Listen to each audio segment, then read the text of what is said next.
Murray, one small thing. Yeah. When you bring me out, can you introduce me as Joker?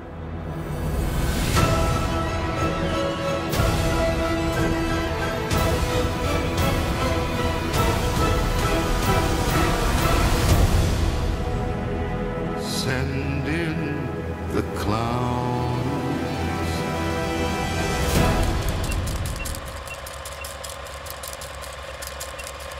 This is Variant Verdict, episode 5. We just got out of the new DC film, The Joker, and there's a lot to unpack with this one, so we're going to get right into it. This will be spoiler-free. Maybe towards the end we'll talk about some of our favorite moments, but we will give you the heads up when we get to that part. Yeah. So we'll just start off. Leaving this film, do you have any initial impressions, like a hot take about it?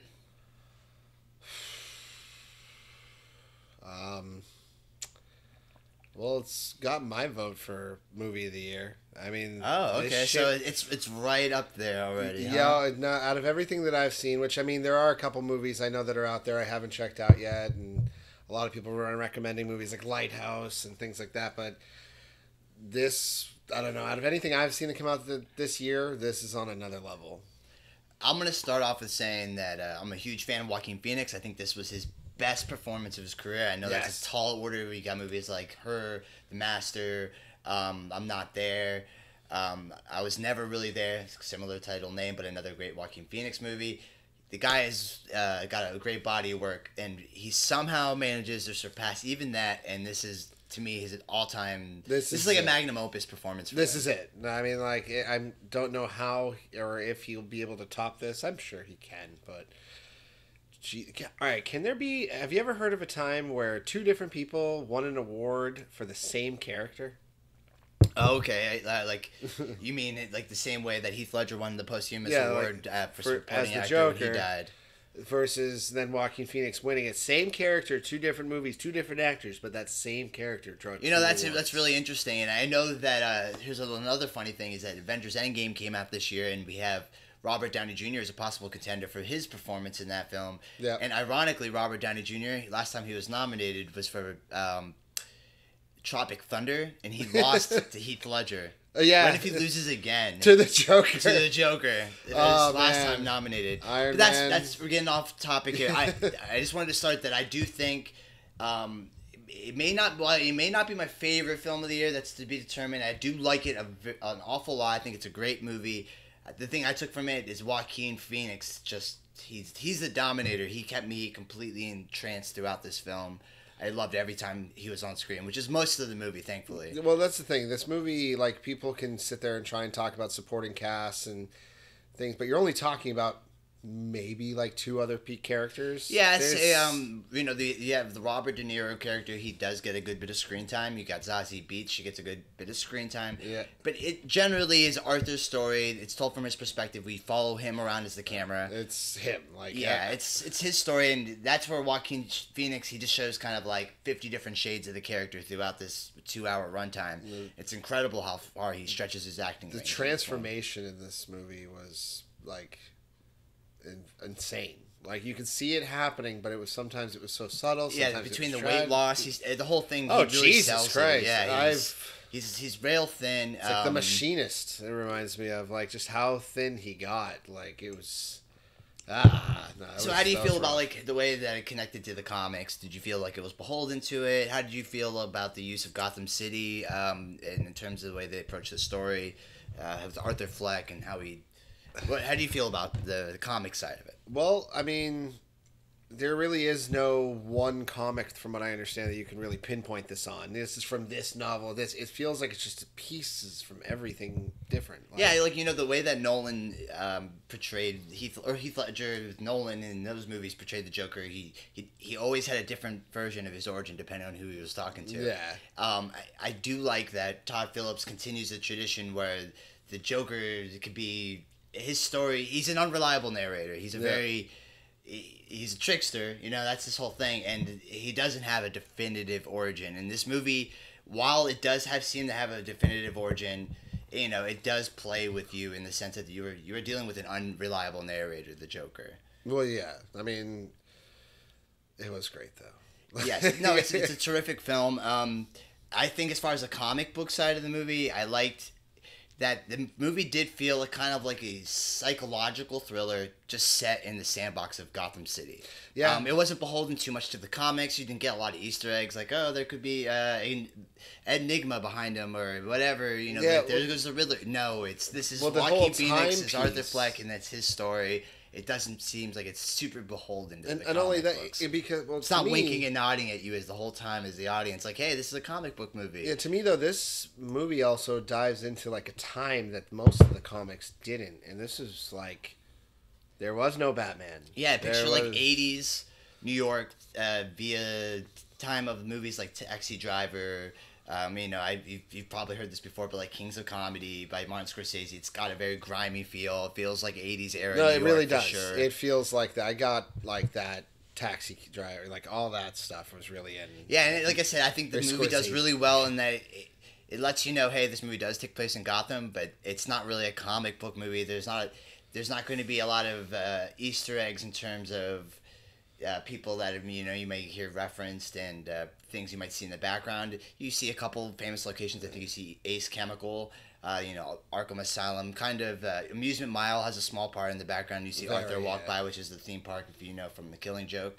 And then what else was there? Yeah, I think the Arkham Asylum. Yeah, I think the Arkham Asylum. I can't think of any other If it places. was even if they you never saw A good Arkham bit of Asylum. film takes place in just a handful of locations. It doesn't. It's not a. Yeah, you can see the budget's very small and it's more confined. Yeah, no, this takes place years before the actions we're all used to averagely seeing in a Batman series or anything. So that's one thing I did like as far as a take on it. But I don't know, how do you feel about that score, man? Oh, I thought the score was great. Shout out to I don't know the gentleman's name. I know that he apparently scored the miniseries Chernobyl. Yeah. It's a very somber score. It's operatic at moments. It's upbeat at moments when it needs to be. Great. But it's so well edited, and that's another thing I took from this movie is that the pacing's wonderful. The 2-hour runtime kind of glides by. Mm-hmm. But yes, the score was definitely something I That was really liked. It's fantastic. like operatic at moments, like I said. And it perfectly fits like whatever mood you're supposed to feel at that point in the To film. me, it had a couple of great shots where just like visual meets music meets like tone of what like you're actually what I don't know. It's just really I thought they did a great well job done. with that for sure. Yeah. And how did you feel about like the portrayal of the characters that we do know? Say like the Bruce Wayne, Thomas Wayne, the portrayal. She was a secondary character, but she was in it a good bit. But it was like Penny Fleck. How did you feel about the other actors that that aren't Joaquin Phoenix in this movie? How do you think they held up? I mean, they definitely did their job. It's not like I don't know. To me, whenever I watch like a movie, I can't stand when I'm looking. Say like anything I usually see with Brad Pitt in it now today. I don't see the character that I'm supposed to be seeing. I see Brad Pitt, and so when I can get away and lose it, and a lot of these people, I had no problem falling into their characters. I had no problem following along. So. In that sense, I mean, everyone did a great job. I do like that the cast. It's relatively smaller cast, except for the fact that you have Zazie Beetz kind of hot off Deadpool 2, but I would still argue that a lot of general audiences that are going to see this movie may not know who she is. But then again, it's hard to say because it's a comic book genre film, and that's Deadpool 2, so they may have the same audience. I wouldn't be It's surprised if rated R. people don't even like realize that Put it's the the two same and person. two together. Yeah, Yeah, she she's is from much more Deadpool. subdued compared to her Yeah, version of Domino. her Domino is like very wild and everything. And just I could almost see you not even realizing it was the same person. My personal favorite was Robert DeNiro. I do feel like a lot of times he tends to, at least in the last few years, he tends to sign up for a movie based on his status, but he kind of gives you a half performance. He kind of phones it in. But this, it literally felt like you're watching him and his character as King of Comedy, Taxi Driver, like we were just talking about.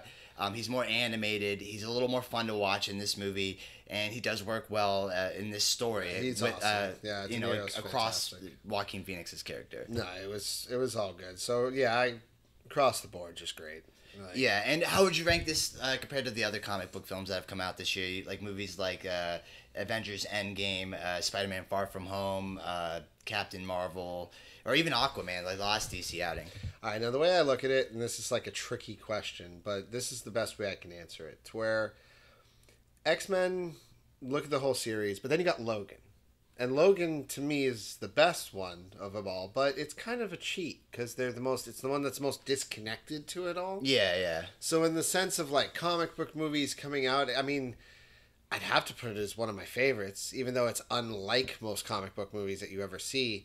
But I have a feeling like it's the same thing with Logan. It feels like a little bit of a cheat because it's not this, the one or two that are completely different that from all the others end up being my favorite. I feel very like, I think comparative to the other films that are out there that have come out in this like genre this year, I think what Joker does differently is that you can rewatch this movie to catch all the different things you might have missed the first time. Because it's that good, and you just want to absorb the whole thing. It's such a good story. And then you got a movie like Endgame, I gotta be honest, most of the Marvel affair, you typically you absorb the movie once, and it's just great fun entertainment. But you're not going to scrutinize it again and again and find maybe something you miss, a meaning or a theme that didn't catch on the first time, but you caught on the second time with. You get everything on the surface. I think with Joker, it demands multiple viewings. Yeah, no, and I do see a lot of people rewatching this movie because maybe their first time through they didn't get something or it didn't make as much sense. This movie does have a lot of ambiguity to it. Yeah. Now, one thing else I wanted to mention before we really wrap things up here is Joaquin Phoenix. One thing he did something with the Joker that I've never seen before. That laugh. And I mean, I'm not going to say it really go too much deal with it, but that laugh, that painful and yet scary, I didn't even know you could express yourself in a manner. You're going to hear that laugh a lot too in this movie. He does it so often, but it never becomes overbearing because it's just so. Can't go too. He channels it from another place. Yeah, and, it's something else. It's not like Heath Ledger's. It's not like Jack Nicholson's. It is his, and he owns it. And I as I was telling Sean, I will go on record to say that this is a contender for the best Joker out there, and that goes for the Heath Ledger version, which I love. I adore that version, but. Somehow Joaquin Phoenix is probably the one actor that can almost elevate past that without a hesitation. He's that good. Only to me, time will be able to tell. And I think time will be kind to this movie. Oh, yeah. Like I said, if it demands multiple viewings, it's going to be in the conversation a little while. And I think as long as it's in the conversation, it's going to become like more of a cult favorite. If not even, just it'll get general praise, like you said, and probably just win all the awards. I wouldn't be surprised if it just starts picking everything up. But one thing when... it comes to what you were just talking about. When it comes to the argument of, that most people would have it, how are you going to beat Heath Ledger? How are you going to beat Jack Nicholson? His name is going in it now. Or how are you supposed to beat Heath Ledger or Joaquin Phoenix? Or how are you supposed to And the thing is, they all bring such a distinct flavor to the role, whether it's Jack Nicholson, Heath Ledger, Joaquin Phoenix. They're all so different. One feels like the classic Cesar Romero version, which is kind of the Tim Burton classic version of the look. Then, Nolan brought a sense of realism to it. Joaquin Phoenix brought something else altogether, and they're all so good and unique. So it's hard to say which one's my favorite, but this can be a contender. It's not less than. All right, so before we start getting too deep into this and start spilling out spoilers, we're not meaning to. We're actually going to go ahead and point this. This is the end of the spoiler-free review. Yes, turn around now, go see the Joker because we're about to get into a little bit of the dirt. It's not going to be long, but yeah, might end up spoiling some things for you, so spoilers! All right, so all I really want just to know is what's your favorite scene? Oh, man, I thought some of the humor that was injected in there, I enjoyed, but there was one particular scene where Arthur's in a children's hospital doing a dance for some children, and a weapon exits him that he has on his persons during said dance at children's hospital. Joaquin Phoenix's reaction is priceless. Yeah. No, it's fantastic. And I thought that was it's a moment of levity in a very dark and gritty film. What about you? What was one of your favorite scenes? Oh my god. It's not, I mean, yeah, I got too many, but I guess one I'd really have to go with is that bathroom scene where right after he does the triple homicide within the train, when he realizes, almost as if he becomes peace, like he at peace with himself. Yeah, and it's like the first time he finds peace with himself. Yeah, in the and movie, like where he's just dancing around in there, getting like a flow, and with the music that was going on at the time, like. Imagine some dude in the stall in that bathroom not realizing, just scared shitless about the fucking dude who just walked in the bathroom. Like, another scene that comes to mind, just kind of similar to that, is when he actually makes the full transformation into the Joker. He finally steps out of his apartment. I don't know if it's something about the way they shot that, plus the musical cue that they play. I won't spoil it for you, but there's a great musical cue that's not used in the trailer. They use the more operatic music over the trailer during the scene. But when that actual scene happens, whether you see it in the trailer or not, in the context of the film, it still surprised me, and it turned out to be one of my favorite scenes overall. That was fantastic. But no, I figured at this point, before we start ruining the whole movie, we're going to go ahead and end it here, guys. So, thank you for joining us at episode 5 of the Variant Verdict. Sorry, we'll jump the gun a little bit. So, do you give this your recommendation? I absolutely give this recommendation. I think it's not just a good comic book movie, it's a good psychological thriller. I hate to pin it because it's one of the few films that does something so different and it doesn't fall into that. What about you? How can I not? Guys, this is like if Stanley Kubrick had the chance to direct a comic book film. Yeah, pretty much, yeah. It's just such elevated material. Go see it. Subscribe, comment down below if you have seen it. Tell us what you think. My name is Josh Onimus. Shawn Kelley, and don't forget to hit that like button. Exactly. Thank you for watching. All right.